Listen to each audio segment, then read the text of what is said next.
Many, many years ago, the Simmons bank job. Police had a suspect, it was someone from the mob. Also had a witness who would testify. His testimony would convict the bad guy. But the mob had a plan, shut the witness up, so he wouldn't squeal about the bank stick up.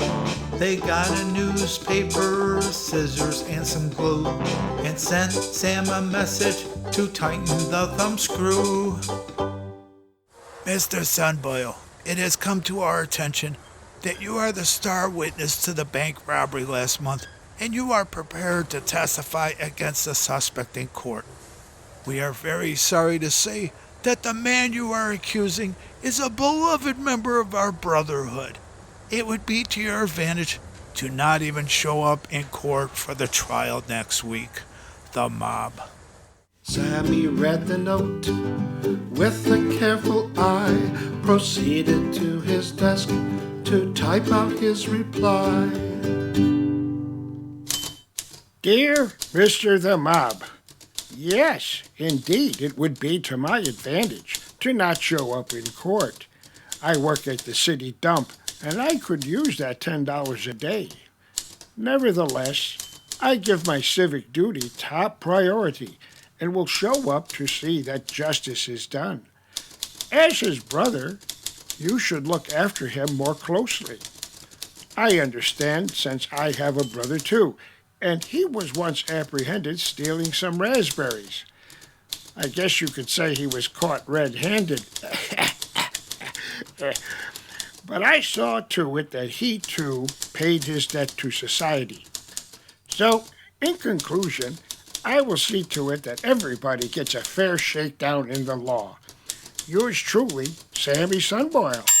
Reading the reply, the mobster shook his head, sent out a second note that can't be misread. Mr. Sunboyle, we are running out of patience. If you enjoy your health, you better stay home next week. The mob.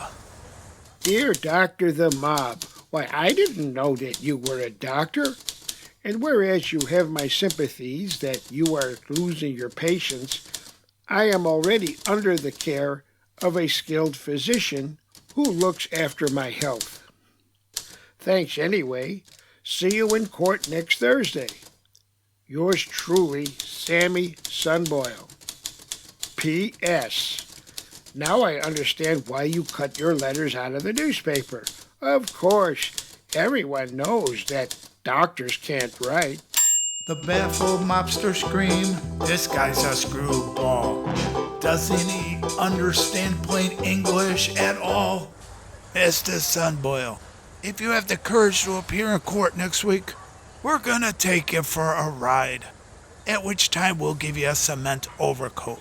The mob. Dear Dr. the Mob, no thanks. I already have a car to get down there next week, so you don't have to bother to pick me up. As for that cement overcoat, my cement patio has been rained on for years, and I don't see a need for it. Sounds to me that you got yourself involved in some mail-order racket run by the syndicate. Take it from me, those guys are a bunch of killers, and if I were you, I'd avoid them. Yours truly, Sammy Sunboyle. I'd like to blow his brains out, the angry mobster said, but it seems someone beat me to the job instead. Mr. Sunboyle, enclosed find the black ace of spades. We think you got the message.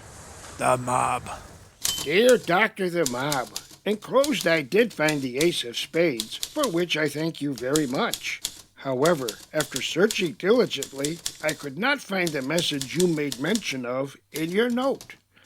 No one here took a message over the phone either, nor were any telegrams brought to my attention. Whatever the case, please send me a copy of that message right away. It sounds important. Yours truly, Sammy Sunboyle. With time running out and cops on high alert, the mob knew they couldn't hit that little squirt. They had to try something that would surely work. Sent out a bundle to the stupid jerk. Mr. Sunboil, enclosed find $10,000 in small unmarked bills as a payment for not appearing in court this week. This is a bribe. Do not show up. The mob. Sammy saw the bills and the note they wrote, sat down at his desk and typed another note. My dear Betty Lou, everything has gone according to plan. The coast is clear now, so meet me at the airport. With love, Sammy. Sammy and Betty Lou went on a holiday. It seemed to everyone the suspect got away. He was soon convicted, another bank job. Thus ends the tale of Sammy and the mob.